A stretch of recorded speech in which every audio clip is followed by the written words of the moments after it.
I've made a severe and continuous lapse in judgment. I have sinned. I would like to come forward today to apologize and ask for forgiveness from my friends, everyone watching this video, God.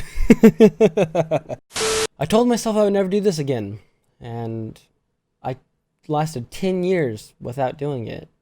But after that, the temptations just got far too strong for me to resist.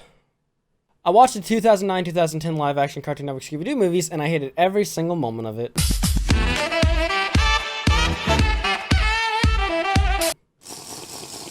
Yo, what's going on, everybody? Welcome to my channel. My name is Spidge. I'm currently a sophomore in college studying film production, but I've always thought I had a pretty good understanding of, what makes a movie good, what makes a movie bad, whether it's, enjoyable or not, in more of an objective way than a subjective way, but I've been known to be wrong.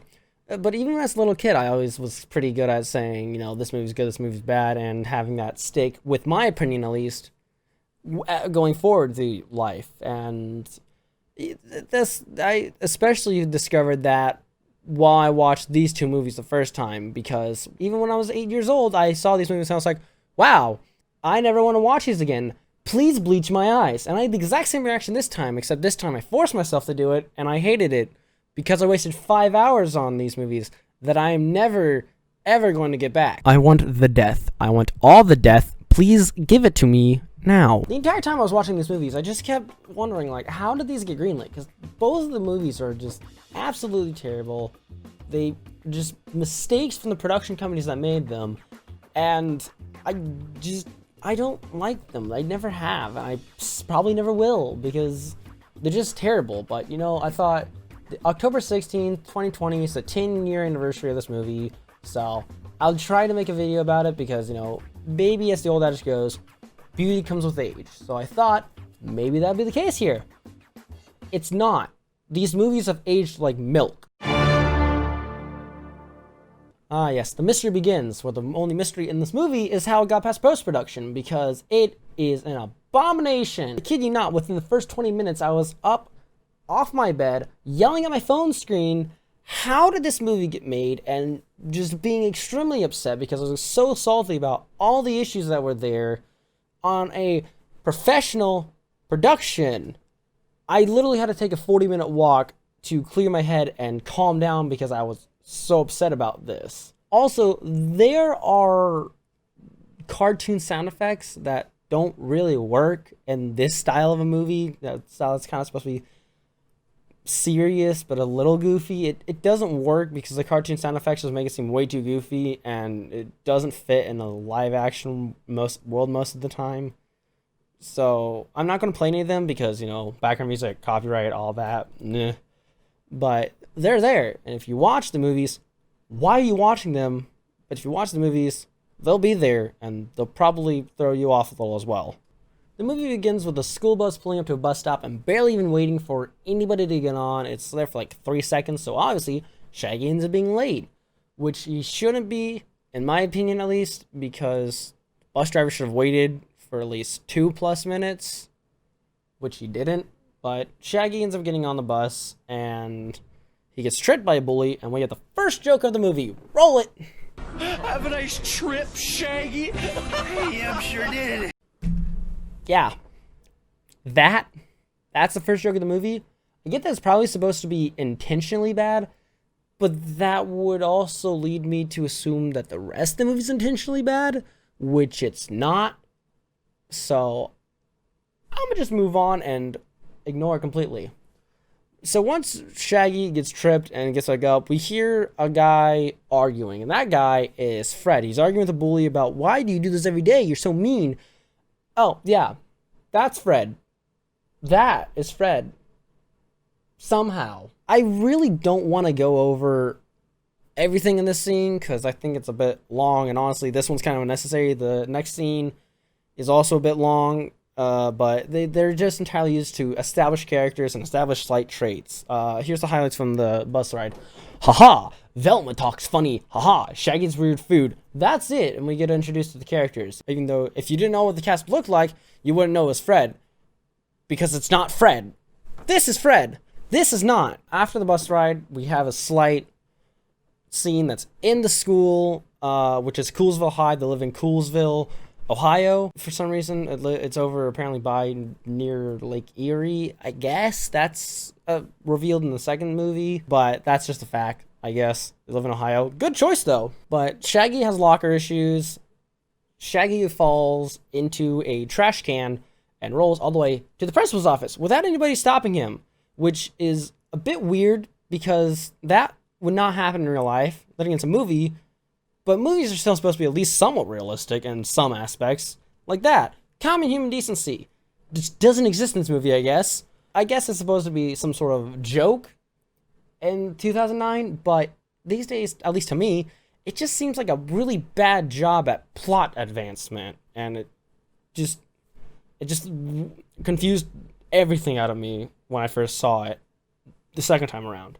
Somehow Shaggy is able to go through the receptionist's office all the way to Principal Deedle's office. And I'm not going to say Principal Deedle every time because Deedle is a weird word to say. So I'm just going to say the principal's office or the principal or whatever. He gets all the way into the principal's office and somehow does a perfect arc into the chair in front of the principal's desk. And we meet probably one of the weirdest characters in my opinion, because the principal, he's not a bad character, but he's one of those hello fellow teens type of characters, and he just gets extremely annoying after a while.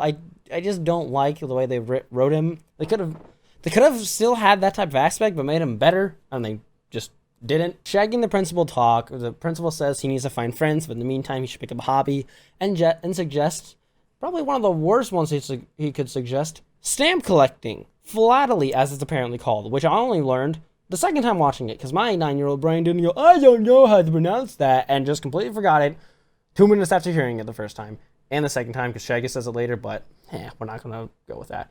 But this is mentioned twice. 2 seconds, both in passing, and it's important to the movie. Easily forgettable, but it's important to the movie.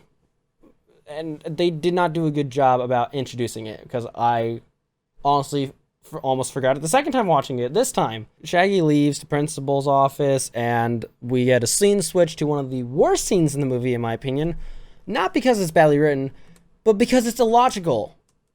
And you will see why in a few minutes when I get to that. But it's a pet fair. We're introduced to Scooby, and we learn that Scooby has been in the pet adoption life, I guess, for a while, probably a lot of his life, or if not most or all of it. And we get that because the owner comes up and says, Don't worry, Scoobert. I have a feeling that you're finally going to get adopted today. I just know it. That's a little bit of foreshadowing of what happens in just a couple minutes, but he leaves. It goes on later in the day, and we get this little girl and her dad that walks by, and she says, ooh, I want that one, and points at Scooby. And she runs over, and then the dad says a horrible joke of, I'm not going to ever let you say you can have whatever you want again. Again, like most of the jokes here, just doesn't work. So the pet fair owner comes over and says, oh, you want that one? Okay. But he says in like a really sarcastic tone that makes me think he doesn't like Scooby, or he's like worried or something, and I'm not. It's never explained why. The only reason I can think of is Scooby can talk, which is weird because nobody ever mentions that. Nobody ever gets weirded out by that. And if that's the reason, why is he the only one that's weirded out by it in a world of people who are okay with the talking dog existing?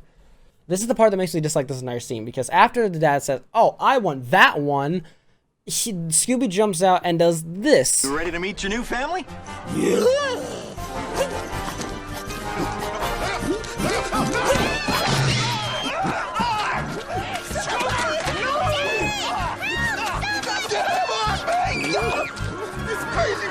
Which, if you know dogs, you know that they are like that. They do that. They get happy and they lick you, and that's how they show affection.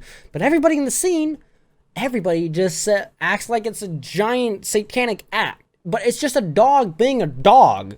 How can you get mad at that? But after all that goes down, Scooby is, of course, not adopted again, so he gets loaded into the back of a pickup truck, and his cage bounces out. His cage breaks open, and he just starts walking around lost. Kids have gone to the Coolsville Cemetery, and he sees lightning strike, and 2 ghosts appear coming out of the ground, and they float off, and Scooby runs for his life, thinking they're going to come after him, but ends up at Shaggy's house. And this is where they meet for the first time, according to this timeline of the series, of the franchise.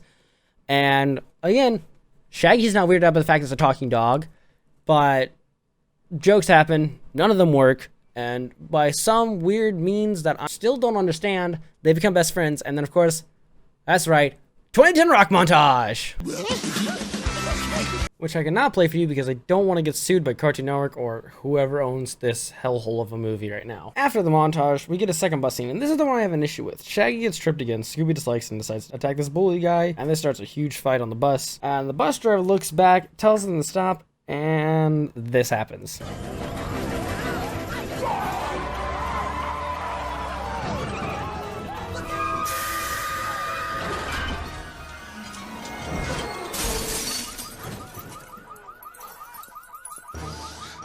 New car. After this, the gang gets put in 6 weeks detention. 6 weeks detention for something that's not even their fault. It's the bus driver's fault. He should be getting a message, but he should be fired. But he's not. This scene just irks me. Also note, the entire duration of the scene is the entire duration of the bus ride. It's less than 2 minutes long. So why doesn't Shaggy just walk or skateboard? Following this, the vice principal says that he should sue their parents for damages, which also annoys me because once again, it's the bus driver's fault, but also because I don't think a couple $100 for a windshield is worth legal fees. Also, shouldn't it be covered under insurance? Because he did say it's a brand new car. So insurance should be able to pay for that. This scene is dumb, and I don't think most of the kids that this movie would be aimed at would even understand what a lawsuit is. The group tries to apologize to each other about being rude and all because they had some stupid argument at the start of the detention scene, but it's dumb, and at least in other arguments, both arguments of which are honestly kind of just unnecessary. I get that it's supposed to be one of those, wow, detention brought us together, wow, look at that, we read the same books, but it doesn't really work. It makes them seem less compatible with each other than it should, and also it just kind of adds nothing to the movie. If anything, I think it takes away from the movie. Fast forward probably less than a minute, and the ghosts show up at school, the gang runs out and ends up at the school's pep rally that's going on. They tell everybody that they need to run because there's ghosts coming, and all chaos breaks out because, wow, 3 kids say, oh, ghosts, and believe them, because, yeah, that makes sense. But then the big bad villain shows up and locks all the doors and says, oh, you all need to leave so I can be evil speeches, and then unlocks the door and everyone runs out of the school.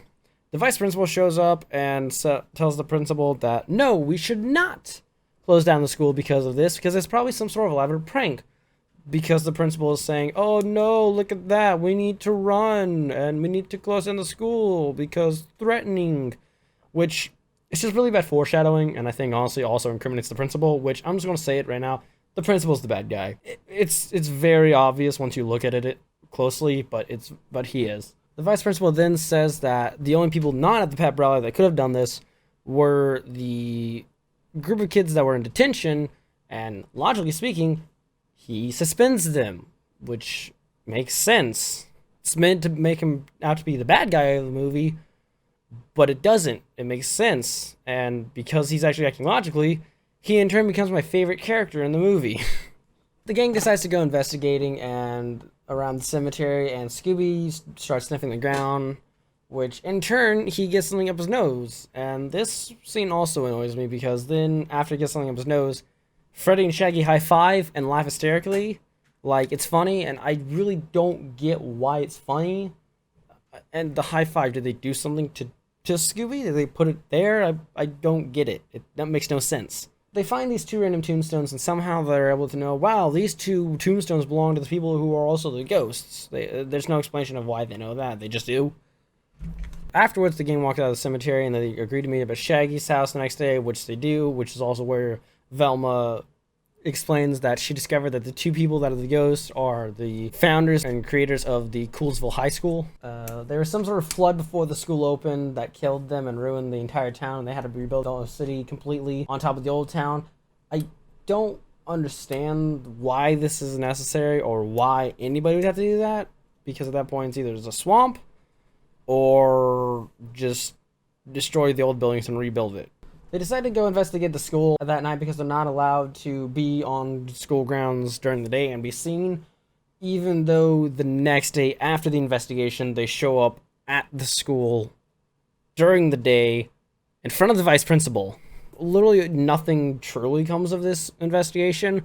The only thing that does come from it, other than a few really bad jokes, is that Velma found a sample that makes stuff glow. This entire scene is dedicated to the ghost attacking the gang on the main villain's order because the guy said, "Find out what they're up to, then get rid of them." But the ghost just immediately decided to attack without looking at what they're doing or anything. Fred is a football player in the movie, so of course he makes a few football jokes because the ghosts are possessing two mannequins dressed like current and older football players. And Fred decides to make this joke after going up a wall through it with a harness. That's how a cougar does it. And it's based off the school's mascot, but it doesn't work in the movie. It could have been funny, but it was poorly written, poorly executed, poorly delivered, and it just doesn't work at all. Shaggy and Scooby get chased into the kitchen by the ghost on their own accord because, of course, they end up finding their way into the kitchen, where they attempt to hide in the freezer, where the ghost locks them in, and this scene cues horrible eye animation and actually leads into one of the jokes I actually enjoyed in the movie. The next day comes and Scooby and Shaggy are found by the vice principal in the freezer. They make a joke that they ate all the ice cream, but they try to blame it off on the ghost. The vice principal takes them out to the front lawn where the principal is scrubbing graffiti off the wall, and he tells Principal Deedle that he's going to expel them. He in turn asks the gang if they joined in, and then actually says this. So, do we have all of you to thank for this? Or did Ben and Jerry here act alone this time? Which is a joke I actually enjoyed. It's the first one that made me laugh, and actually kind of surprised me that it came from who was supposed to be one of the worst characters in the movie. Again, cementing him as my favorite character in the entire movie. The gang tries to back them up, and even though Shaggy protests, and it's supposed to be heartwarming, but I just didn't get that effect from it though. It just felt kind of forced to me, but in turn, everyone gets expelled. They go back to Shaggy's house, and Shaggy and Fred have some sort of man-to-man talk about sports, and all I got from it was, "Go Bears!" Daphne gives Velma a makeover, which turns into Sexy Velma, which honestly, no offense to the actress, but it just felt like a lackluster attempt at sex appeal, so I just didn't like it. It didn't work well. Well, they all decide that they need costumes so they can go back to school and investigate during the day, and it turns into this, which is hideous to me because late 90s, early 2000s clothing style doesn't fit in this movie. It looks gross, personal opinion, and it just feels out of place with the rest of the character. They stand out even more, and it just isn't necessary. They try to sneakily follow the janitor down to see what he's doing in the basement, and even though Fred has an extremely jangly chain on his side, they somehow are able to sneak down the stairs and watch the janitor say this. "Hi, I never wanted to be a janitor. I always wanted to be America's next dancing star." Which I'm assuming is supposed to be a joke because he does this weird little dance, but while it's awkward, it's not funny to say, it's just weird. So I get this, it's probably supposed to be a joke, but it's not funny either way.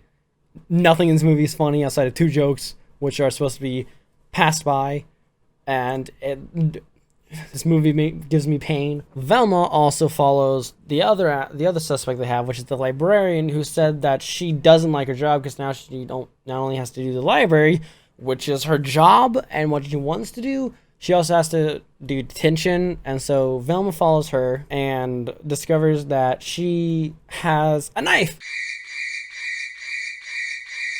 but that's just a letter opener, and the librarian has gotten a job at the Coolsville University, where she says this. Huzzah! Books without pictures. Which is the only other joke that made me laugh in this entire movie. This entire hour, 20-minute movie. And those are the only two jokes that made me laugh. Ben and Jerry's, books without pictures. Velma follows her to the back room and accidentally finds a book that is way too obviously titled, which, you guessed it, includes ghost summoning. But the ghost summoning one, of course, has been checked out by Vice Principal Grimes. They don't know why, but decided to go see where his house is located using the power of Google Maps. Somehow.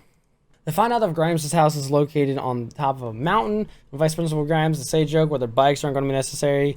And then they find out that Shaggy's been held back 2 years, which is played off as a joke. I think it's just sad, the fact that it's a joke, not the fact that he's been held back. And so Daphne has a car that's going to be hers once she turns 16, so they sneak into Daphne's house to get the car, and they play off a joke as if Shaggy has no idea what he's doing, even though he's just nervous, and I don't get it as being funny. It just is weird, and there's no point to this one either. So they could easily just have had him turn on one thing, turn it off, turn on the car, and leave. But they go through like 5 or 6 different things, and it's just way too overplayed, way too overdone, and unnecessary for most of the joke. During the ride there, Velma makes a joke that she's made 2 times before, both of which weren't funny, which was calling the Coolsville football team, or people she doesn't like, Neanderthals. It's not funny the first time, it's not funny the second time, it's not funny this time, but they laugh because of course they do. It's a movie. Anything's funny in the movie. Right? Wrong. They arrive at Vice Principal Grimes' house and discover that he's a World War II buff. Shaggy and Scooby find the gas mask, and this is where we're into our first fart joke. We finally have it. A fart joke in a kids movie in the 2000s. We've made it to that point. Yay! They're still not funny though. That's something I've always thought. Fart jokes are just never funny. In any stance, they've never made me laugh that really. And the worst part of this one is once Shaggy takes off the mask, his acting and his reaction is just kind of lackluster. It doesn't really work too well, and it just looks bad in general. But to be fair, I'm kind of surprised it took an hour and like, what was it, an hour and 5 minutes to get to that point? They get attacked by like these flying fake airplanes. Over time, they end up getting out of the house, and they all get kidnapped by the big villain, who takes them to the school and forces them to go to the original school building, which is supposed to be 200 feet underground, but if you look at it, it looks about 20. I might be misquoting that, but if I'm fairly certain they said it was about 200 feet underground with the rest of the town. And so he forces them to go down and find the time capsule. Oh, I never mentioned the time capsule? Yeah, because they mentioned it once, and once again, in passing, just like everything else that's important in this movie. So the gang ends up getting blackmailed into going to do this because they try to resist, but then he has Scooby in a cage, as well as Vice Principal Grimes for some reason, which I still don't understand at all why, but he does. They decide to not give him the time capsule, but then try to trap him instead. So they tell him they need his help to get it. He comes down, and they attempt to capture him, which goes successful the first time, but the room they try to capture him in is filled to the brim with water, which also is the room that the time capsule is in. So Velma gets the right idea of, hey, we should use it to unsummon the ghost, and her glasses get knocked off, and Shaggy steps on them, breaking them, so he has to do it instead, which I still don't see why you give it to Shaggy, of all people. Shaggy accidentally reaches the wrong one, summons a lot more ghosts, causes antics throughout the town. He does a second spell, which is the correct one, but Scooby-Doo magically breaks out of his cage with force, and as the big villain starts running away with the time capsule, trying to get out, Scooby drops on top of him, ropes him up, and they unmask him to reveal, wow, as I mentioned earlier, it's Principal Deedle. And they're all like, what? Why? And they open the time capsule, and they look at everything in there, and then Shaggy points out that it's a misprinted stamp as part of it, and wow, look at that! Stamp collecting has made its magical return. The thing that was barely even mentioned in this movie makes its magical return like an hour and 20 minutes later. Like I said, as a kid, I completely forgotten about it at this point. I was sitting there like, what does stamp collecting have to do with anything in this movie? There's no reason. Did they ever even mention that? Which, yes, they did at the start. But, like I said, they so nonchalantly passed it off that I completely forgotten about it as a kid. I would actually be surprised if I was the only one that had forgotten about it at the age of 8. So the school ends up celebrating and planning to bury the time capsule. They publicly say thank you to the gang for solving everything. They give the gang permission to take the first scoops of dirt from the ground so they can bury the time capsule. And of course, Shaggy, funny, slippery, Butterfinger Shaggy, throws the shovel backwards and breaks Principal Deedle's car again. That was kind of funny, but at the same time, it was just a strange way to end the movie. This movie's not good. I'm just going to say that right now. This one actually had good lighting, good camera work, and a decent soundtrack. It's mostly just some of the acting. Most of the acting's pretty good too, but some of the acting, just kind of bad. Some of the acting is just absolutely terrible. The voice acting for Scooby, as always, is pretty decent. I might be a little biased because I absolutely love Frank Welker.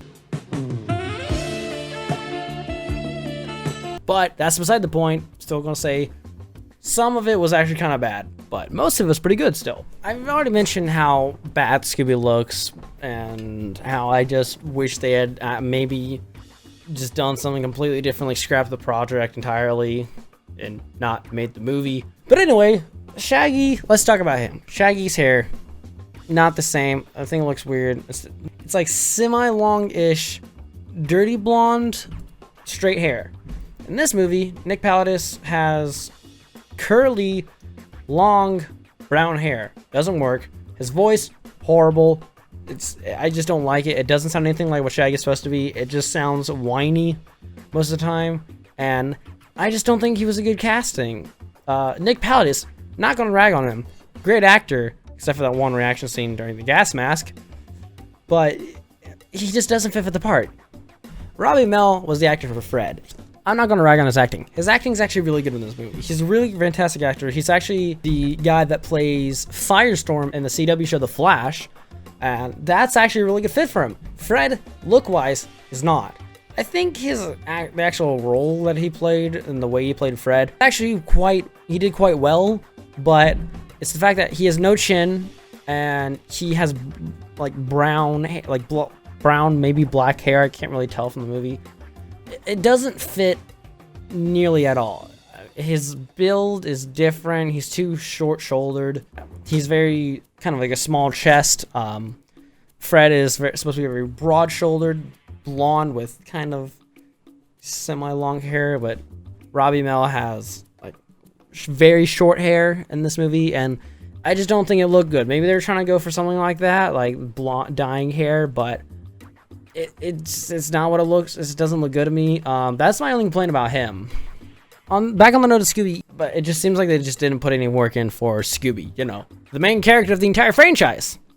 But I'm not here to complain. Wait, yes I am. So I've done that. Now I have some character issues. Principal Deedle is very much spineless in terms of how he acts with the ghost. He is not good at his job. And the entire time he's doing that is very incriminating way and really bad use of foreshadowing.